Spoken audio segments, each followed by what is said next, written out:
Anybody have a question?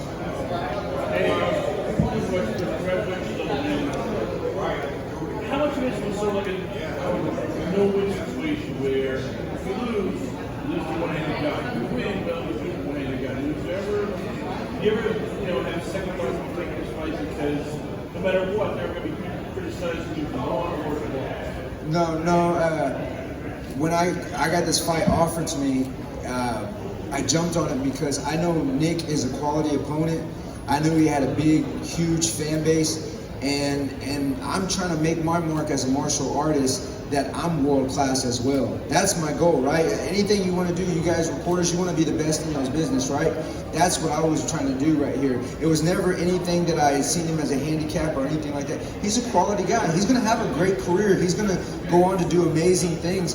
But I seen this as my opportunity to make a stand. You know, like they made it a part of my contract that if I did put on a show right here, that I would get a contract, and I want to be a signed Bellator fighter. I want to represent the company. They took care of me and my team from top to bottom, and it was just world class. You know, even this part, just talking to you good people, you know, it's an honor to sit up here in front of y'all and share a little bit about my testimony and my story. So a little bit of the game is part of the job is getting the blame when the home fans don't think that their guy got what he deserved. I mean, what was that like for you up there? Because those were some loud boos, and of course it's no fault on you. They're not booing you. Yeah. They're booing what they think was bad judging, but that's not on you. You know, I even the boos, I got respect and love for the Connecticut fans. They came here yesterday, they came here today, they came and, you know, showed their emotion. Of course, you know,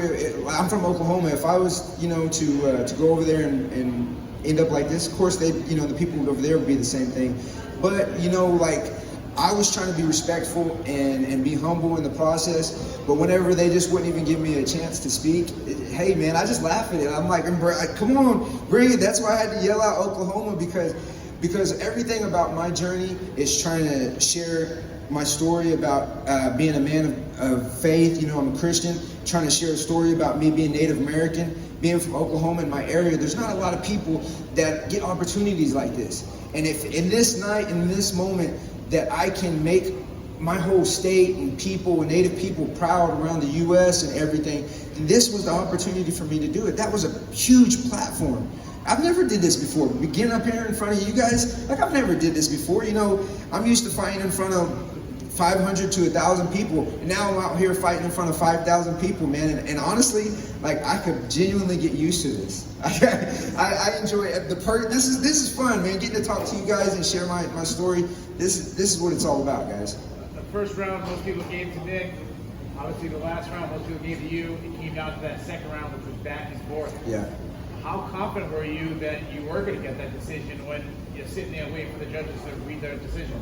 Well, I was confident because, you know, my coaches in the middle of the between the first and second round, or was it second and third round, I asked them, I said, what do y'all think? They said, we think it's 1-1. They said, you know, Coach Harry St. Ledger and my brother back there, Frank Jones, they was like, you need to leave it all out there. And the sacrifice that I did, being away from my family for 6 weeks, you know, missing my daughter's birthday, that's when you dig into moments like that to really pull out. I was like, I got 5 minutes to sit here and shock the world. You guys are shocked. Y'all thought they brought me in. Let's be real. They brought me, everybody, even Bellator, I mean, imagine. Everybody was like, oh, this guy's on a 3-fight losing skid or whatever. Hey, I went face some adversity in my life. I stepped away. I figured how to do things the right way. And I'm here to make a mark. Listen to me. Mark my words right here, all you guys. If Bellator signs me to a contract, I am coming for that belt. I've gotten through the bumps and the bruises in this sport. Everybody wins, everybody loses. But I am coming here to make a mark. I'm not just here to just be a part of the promotion. I am trying to go to the highest level in this sport. I am trying to do that for my Native American people. I'm trying to be a role model, trying to be an ambassador, you know, and just show a little bit of my culture and what we're about, you know. So, man, I just had to leave it all on the line, you know. I think I did enough. I mean, it was almost, I don't know, what do y'all think?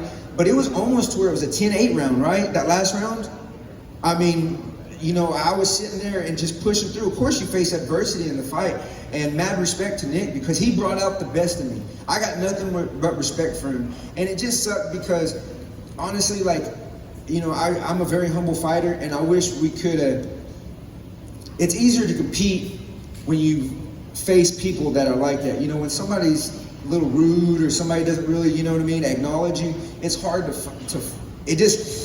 it angers me because martial arts is all about respect, correct? That's what it's about. And so, you know, I respect my opponent, you know, and I send him the best, you know. He's got a gym, he's doing his thing, and I nothing but love, no hard feelings at all. I'm just here to do my job, and hopefully I did it the right way today. If Bellator does sign you to a contract, look at the weight division. Who excites you? Who would you like to fight next? That's a tricky question. Do I say it? Hey, you know, honestly, Brent Primus. And the reason I say that, no disrespect to Brent at all, I want to fight for that 55 title. I'm 2-0 in this promotion. Yes, I've had some adversity, but I'm gonna. If you're not shooting for, if your dreams are not, if they don't scare you, you're not dreaming hard enough, right?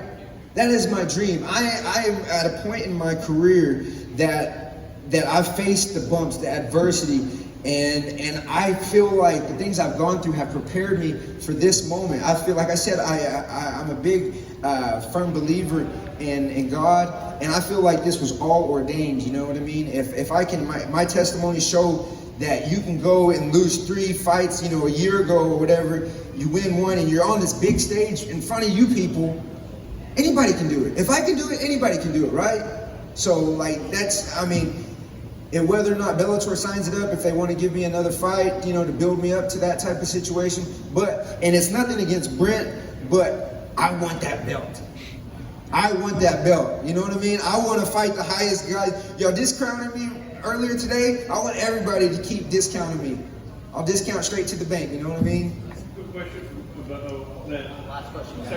Second round. First round, no tapes. He's out wrestling you. He's pushing you. What changed? What changed from round 1 and 2? What either your corner was telling you, or that you saw and you went, okay, if I do this differently, I'll take control of the fight. Honestly, I think I just dug in deep. I got in some bad positions right there, and my coach, it was one of those deals today. My coach, Harry St. Ledger, right here, you guys, if y'all have any questions for him later on, we almost over-prepared. And I honestly think we were just meticulous. You know, Jackson Week, shout out to my home gym. I trained, literally, my main training partners were 1FC fighters, were Bellator fighters, were UFC fighters. And when you go against that type of competition, you know, that prepares you for moments like this, right? You have to prepare for moments like this, and I felt like we were prepared. We kind of settled down, and we got into positions that were favorable for us, and you know, it ended up turning out our favor. So, you know, thank God for all that. Congratulations.